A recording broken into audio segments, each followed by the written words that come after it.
Yo guys, I am currently in Where Winds Meet CN, showing you a typical 10-man LFG team. So this new 10-man has a lot of responsibilities spread across all the players.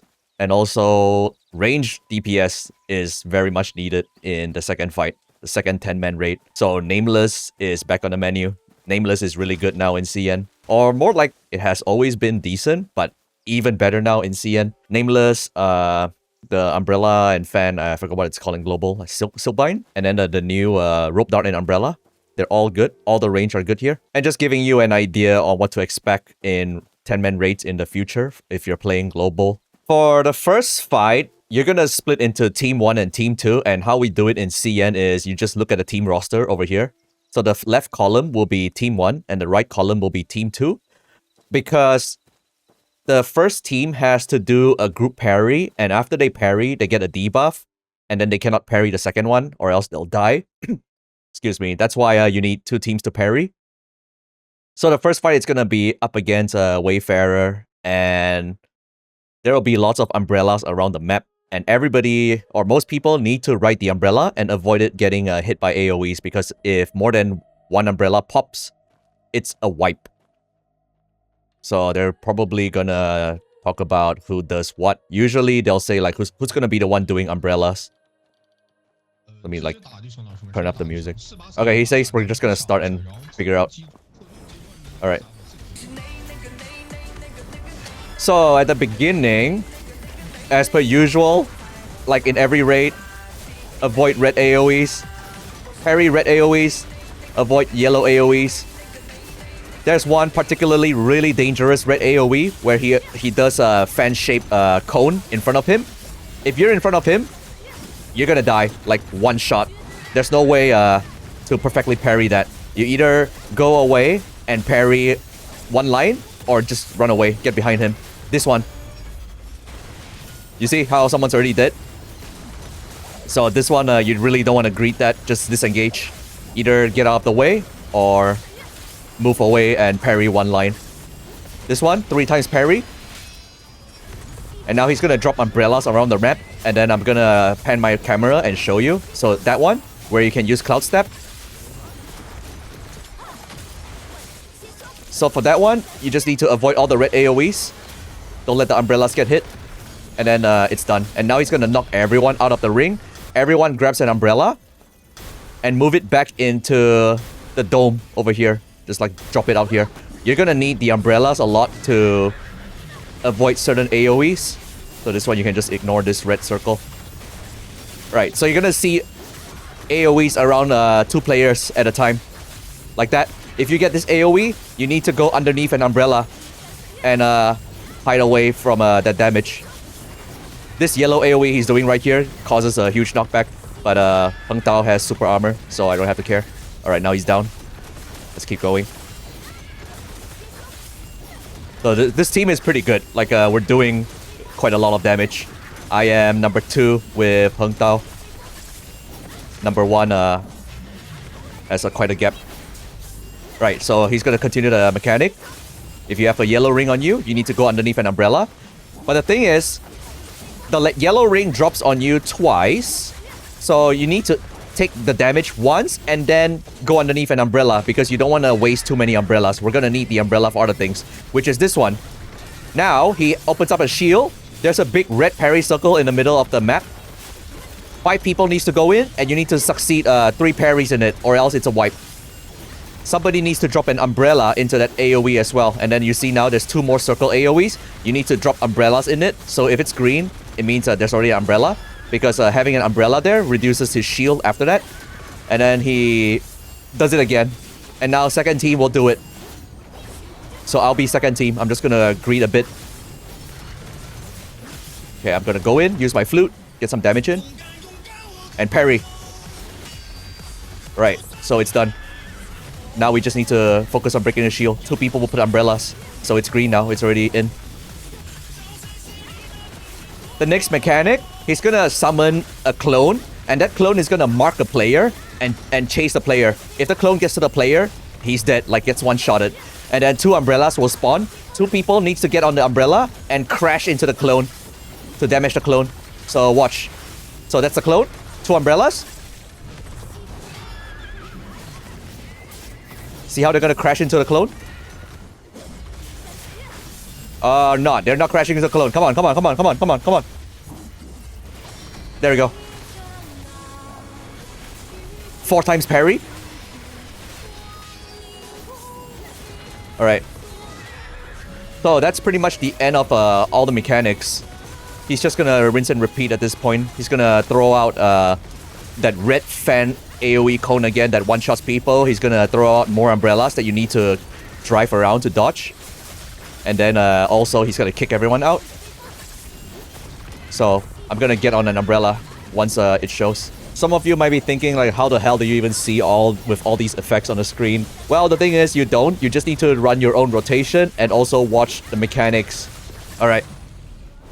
Oh, wrong button. Alright, here we go. Umbrella. So just use this and dodge all the red AoEs. Normally, I just like hug the wall like this. Just stand by. And there's a skill on Umbrella that's hitting the brakes so that you can just slow down. But that's all you need to do. Just avoid red AoEs. So everyone needs to do their part like this. It's pretty easy. So that's it. Now he's gonna kick everyone out. And same thing, just get on that umbrella again.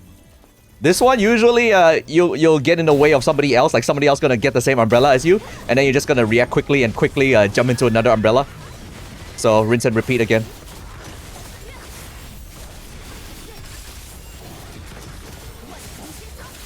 Oh no, I lost some DPS doing umbrella. But that's fine. We're clearing.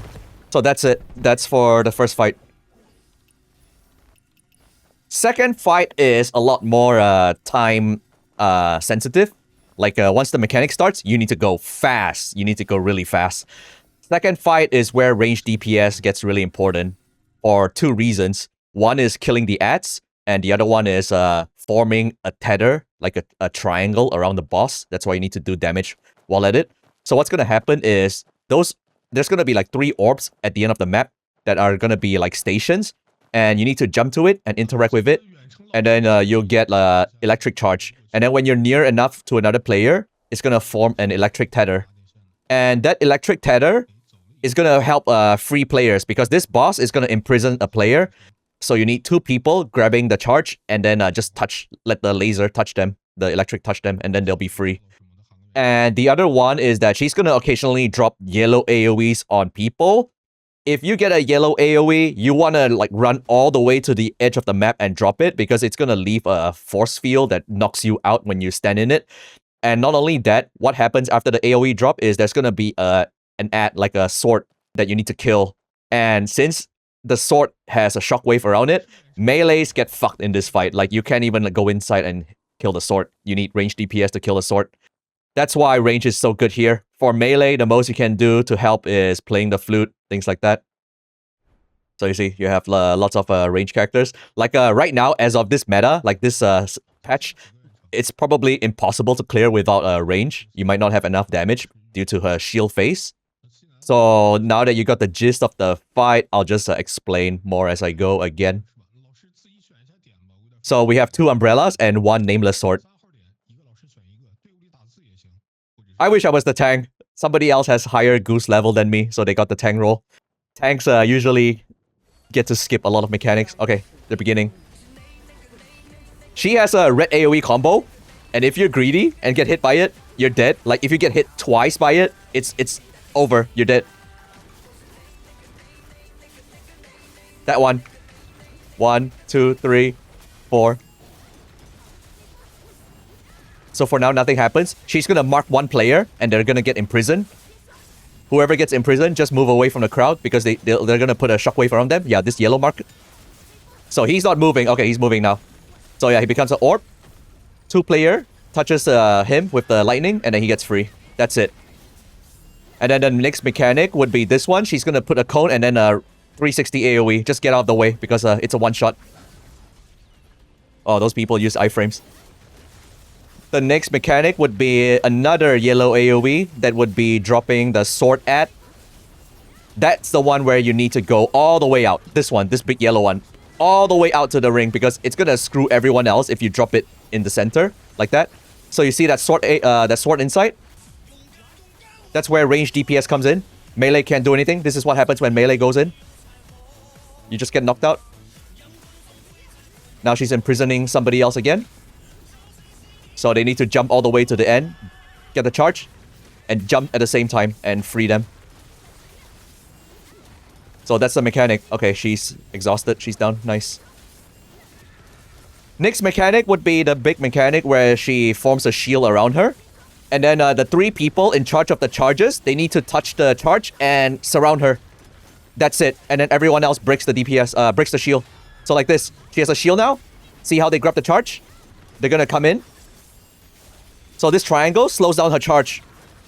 Everyone else DPS. And then the people that has the charge has increased damage. That's why range DPS is so strong here. Nameless and Umbrella. Us melees have no human rights, man. For this this patch. This season. Alright, we have... Our DPS have no problems breaking this, but it was so hard before when it just launched, when nobody has any of the talents. Right, the next mechanic, she's gonna drop swords in the middle. Alright, this one, again, you need to like fuck off all the way to the edge.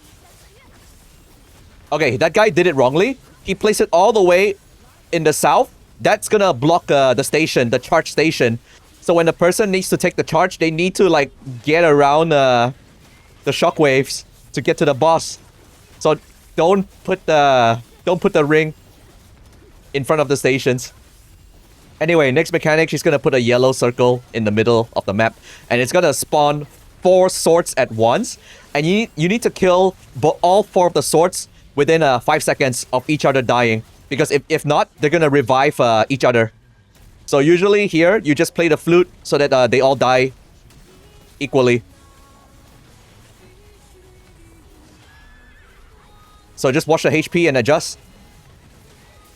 Like this. And then now she's gonna blow up the map. All of us gonna gather here. I'm gonna use Dragon's Breath for reduced damage taken. Healers need to heal everyone here. She's just gonna be doing lots of rate-wide damage. And then she's back in the middle. And then rinse and repeat again. And then the next mechanic would be, I think, some imprisonment. And then she's gonna start the shield again. And then the 3 people with the charge, they need to surround her again. And then we need to burst her down. Alright, so somebody's gonna get imprisoned. That person over there. So imprison, 2 people with the charge. Just touch them with the electricity. Like that. And then they're free. So, the... sword wave. I'm not gonna touch that. So, it's not very complicated. Since everything is going smoothly as I'm explaining them. But... in terms of all the raids that we're getting so far, the raids have been getting more and more complex each time. So this is technically the most intricate raid so far in Where Winds Meet. So again, she started the shield. Alright, triangle around her. So you can see the charge happening. It's on her avatar at the top of the screen. When the circle is full, it's a wipe. Or when the cast bar is empty in the top middle of the screen. So either or. That cast bar finishes, or her avatar charge finishes. Amazing that I've gotten to the point where I could just do my rotation subconsciously while I'm talking.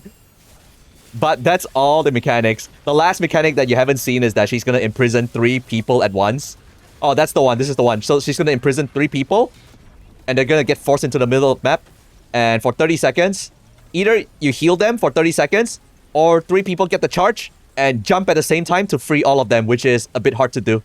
So most people who are lazy, they just wait it out. Healers need to heal them because they're taking a DOT. Alright. I think the shockwave is still there. Yeah, it's still there. Anyway, the fight is almost over. Sword wave, just gonna get out of the way. Very finicky projectile. Sometimes it works, sometimes it doesn't when you parry. This one too. I'm just not gonna risk it. I'm just gonna stay behind her in DPS. But yeah, she's dead. That's the fight for current CN as of March. This season's 10-man raid. So let me know what you think. What do you think how it's gonna fare in global? I I think during my time in global, the puck scene is pretty bad. You might need to do it with a group of friends or your guild with this kind of mechanics, these kind of complexity. It's not exactly very hard because I also came from raiding in like FF14. That was my most recent game that had high end raids. So it's not very complex. But the thing is, it's not about the mechanics being hard. It's the people that you play with that makes it hard. That makes it harder than it actually is. So yeah, let me know what you think in the comments about the raids in CN at the moment. All right, I'll see you guys in the next video. Bye bye.